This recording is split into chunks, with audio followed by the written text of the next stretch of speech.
Hi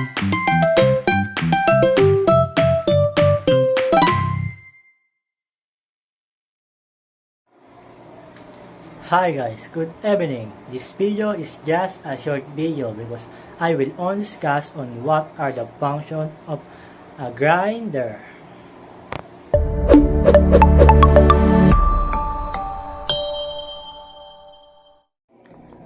First is we have tool rest. It is where the position of the grinder when not in use.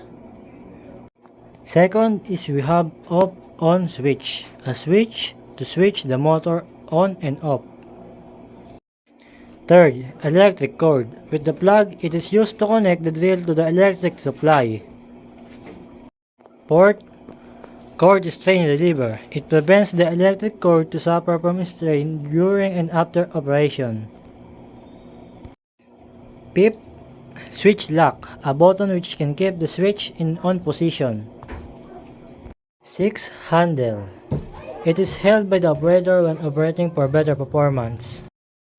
7. Guard. A metallic cover used in trapping the chips flying from the workpiece. 7. Grinding disc. A manufactured stone disc for cutting, grinding concrete metal materials. 9. Lock nut. A nut used to lock the grinding disc firmly to avoid accident. 10. Spindle. Used to attach the grinding disc to the rotor of the motor. Now, let's proceed to the function of the grinder.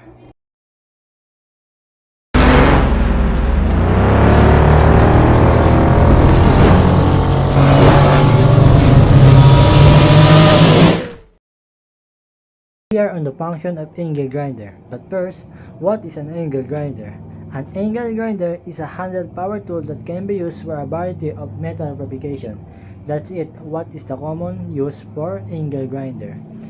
It includes the cutting, grinding, deburring, finishing, and polishing.